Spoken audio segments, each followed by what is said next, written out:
Hey friends, thanks for tuning in and joining me for Love Month. Whether we love it or hate it, there's a lot of talk about all things love, particularly romantic love this month. You can't walk into any CVS or grocery store without being sort of hit over the head by pink and red and heart-shaped things. So I thought, why not use this season as a chance to share a lot of what has been on my mind and heart about all things love and dating and mating, etc. So for those of you who don't know me, who am I and why should you listen to me? Well, first of all, you don't have to listen to me, but I believe that over the years, I've done a lot of things right and a lot of things that maybe I learned some important lessons from.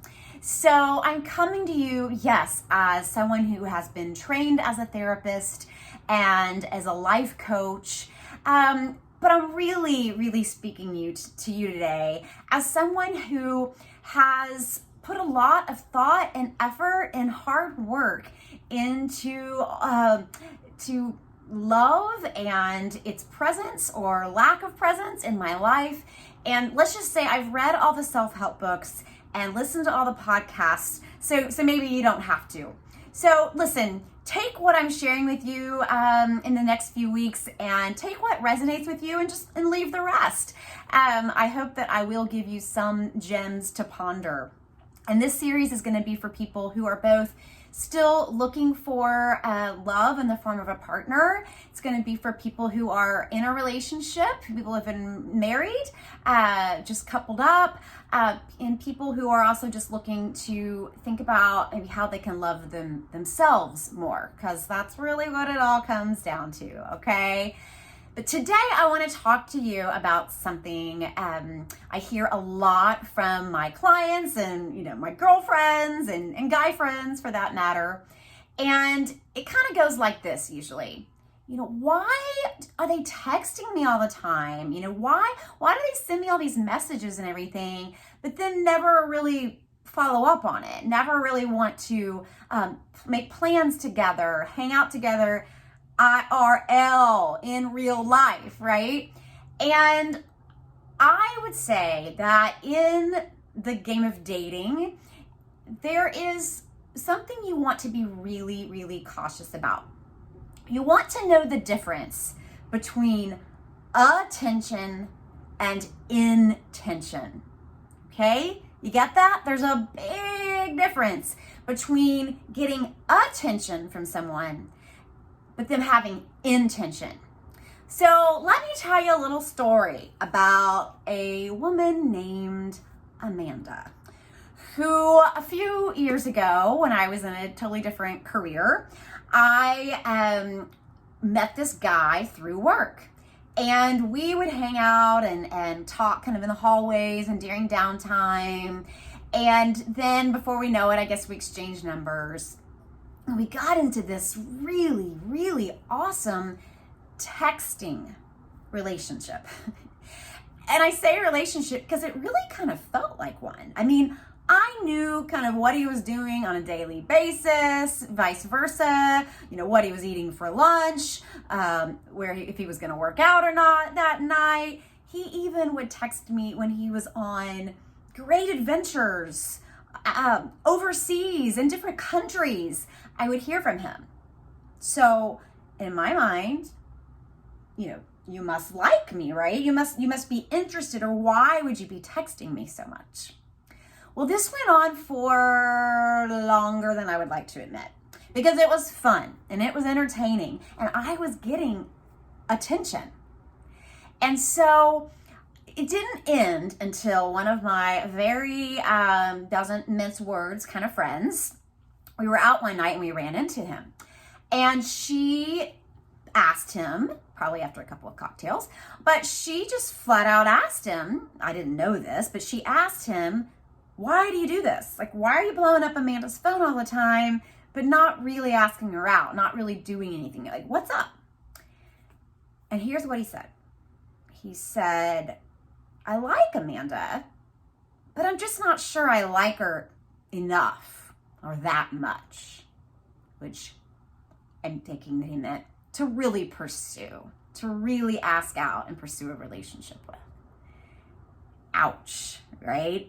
It did not feel good to hear that, but I can tell you what, it sure put an end to it. Right? It wasn't so much fun getting those texts anymore and entertaining him and keeping him from being bored sitting in an airport when I knew that it really wasn't going anywhere. But the thing is, I really should have known that before she had to ask that question, right? If someone is interested in you, they are going to pursue you with their time. Their actions are going to align. You are not going to be thinking, what in the world? I'm sorry, no one's too busy to actually get together if they're interested in you. So in this world, when we can just be, well, not to be crass, but sitting on the toilet and bored, texting people if we want, or just killing time in between meetings, or even on a trip that just kind of, no one to talk to maybe right then, so let's shoot some pictures. Let's not confuse that with intention. If it's not being backed up by prioritizing you, prioritizing time together, really attempting to get to know you by being together in person. And, again, we only have so many hours in the day, days in the week.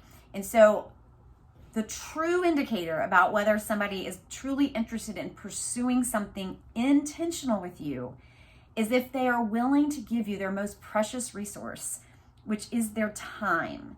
And I mean time, not just texty time, real time that, they're putting other things aside to be with you. It's just the cold, hard truth.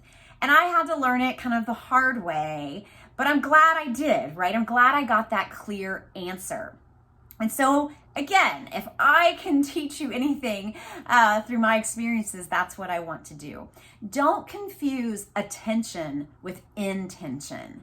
And if you find yourself maybe just sort of carelessly texting people, reaching out to people just to kind of fill your time and not be bored, I would really take a look at that. Is that really the most kind, thoughtful, highest self version of you that you want to be bringing to the table?